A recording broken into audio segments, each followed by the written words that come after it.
అయితే ఇప్పుడు ప్రస్తుతం ఉన్న జనరేషన్ గురువు అనేసరికి చాలా లైట్ తీసుకుంటున్నారు. అంటే జస్ట్ వాళ్ళదొక పోస్ట్ అన్నట్టుగా భావిస్తున్నారు. అలా కాకుండా గురువు యొక్క ఔన్నత్యాన్ని ఏ విధంగా తెలుసుకోవాలంటారు? చాలా విచిత్రంగా చాలామంది తెలుసుకోని విషయం. హ్మ్. కాలచక్రం అనేది మనం ఎలా ఆరంభిస్తామో అది మన దగ్గరకి అలా వస్తుంది కూడా. ఇదివరకు గురువులంటే గురుకులాలు ఉండడం. అక్కడే వెళ్లి పిల్లలు ఉండిపోవడం. ఆడపిల్లలు కాదు మగపిల్లలు.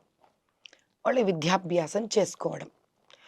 ఇప్పుడు దాన్నే ఈ కొత్త యుగంలో స్కూళ్ళ కింద మనం అన్వయించుకోగలిగితే కనుక ఇక్కడ అమ్మాయిలు, అబ్బాయిలు ఇద్దరు వెళ్తారు చదువుకోవడానికి.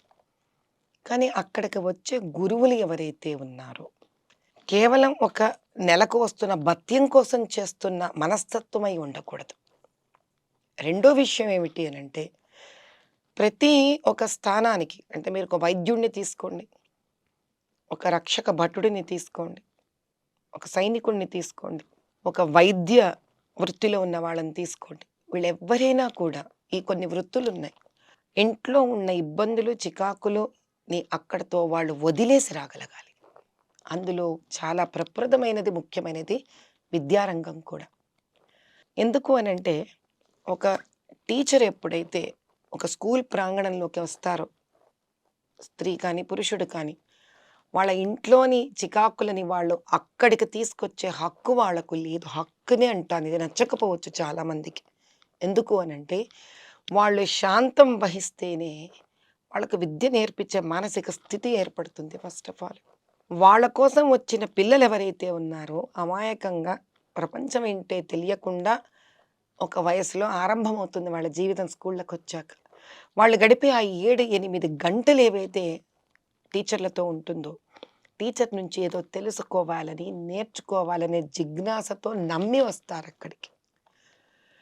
పూర్వం గురుకులం అంటే ఎలా ఉండేదంటే వాళ్ళ ఇండ్లల్లో గురుకులాలు ఉండేవి కాబట్టి ఎంటైర్ అడ్మినిస్ట్రేషన్ టీచర్ హ్యాండ్ చేతుల్లోనే ఉండేది. గురువు గారి చేతుల్లో ఉండేది కాబట్టి తద్వారా దాన్ని తీర్చిదిద్దుకోగలిగే అవకాశం వాళ్ళకు ఉండేది. ఇప్పుడు అలా లేదు. ఒక కుటుంబాన్ని చూసుకోవడం, స్త్రీ అక్కడ వంట చక్కబెట్టుకొని చూసుకొని మళ్ళీ స్కూళ్ళకి రావాల్సి వస్తుంది. టైంకి రావాలి. మళ్ళీ స్కూల్ అడ్మినిస్ట్రేషన్ ఉంటుంది. అక్కడ వాళ్ళకేవో ఇబ్బందులు, సమస్యలు ఉంటాయి. స్కూల్స్ అనేవి చాలా ముఖ్యంగా గుర్తుపెట్టుకోవాల్సిన విషయం ఏమిటి అనంటే, మనకి ఇదివరకు జీవితంలో రామచంద్రుడిని చూసుకున్నా, శ్రీకృష్ణ పరమాత్ముడిని తీసుకున్నా, మీరు కర్ణుడిని తీసుకున్నా, ద్రోణాచార్యుడిని తీసుకున్నా, దుర్యోధనుడిని తీసుకున్నా, ఎవరిని తీసుకున్నా జీవిత కాలంలో ఒక లేదా ఇద్దరు గురువులే ఉండేవాళ్ళు వాళ్ళకి. అవును. అలాంటి ప్రపంచం ఉన్న ప్రపంచానికి, ఆ కాలానికి, ఆ యుగానికి ఈరోజు మీరు ఒక స్కూల్‌లో పిల్లవాడికి యూకేజీలో 6 టీచర్లు ఉంటారు. ఏ టీచర్ వచ్చి ఏం చెప్తుందో అర్థం అది కాదు. ఎవరి గురువు ఇప్పుడు వాడికి? ఇది పెద్ద క్వెషన్ అసలు అక్కడి నిజంగానే. నుంచి మీరు 10థ్, ఇంటరు, ఇంజినీర్ ఎంతమంది గురువులు? మరి ఎవరిని ఒక గురువు కింద అనుకోవాలి? సో వీళ్ళు గురువులు కారా? సో వీళ్ళకి గురుస్థానం ఇవ్వకూడదా? వాళ్ళు విద్య చెప్తున్నారు. అది అన్నిటికన్నా పెద్ద సమస్య. సో ఆధునిక ఎవరిని గురువునని అనుకోవాలి? ఆధునిక ప్రపంచంలో మీరు ఒక 100 మంది గురువులనిచ్చి ఆ జీవిత కాలంలో గురుదేవో భవ అని ఎవరిననమనాలని మనం క్లారిటీ ఇవ్వలేదనుకోండి ఆ పిల్లలకి. మాతృదేవో భవ అర్థం అవుతుంది. పితృదేవో భవ అర్థం అవుతుంది. నాకు తెలిసి 99% ఒక్కళ్ళొక్కళ్ళే ఉంటారు వాళ్ళు. ఆ తర్వాత అతిథి దేవో భవ అదొకటి. ఆచార్య దేవో భవ. ఆచార్య దేవో భవ. ఇప్పుడు చెప్పండి తిప్పలు.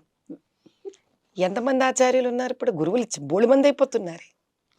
కాబట్టి ఇది శిష్యుడి సమస్య కాదిది. హ్మ్. 100 మంది గురువులు ఉన్నా ఏ గురువు పాఠం ఆ గురువుది. ఏ గురువు నేర్పించాల్సిన పాళ్ళు ఆ గురువుదే. ఆ గురువు తానే అసలైన గురువుగా భావించి ఆ పాత్రను పోషించవలసిందే.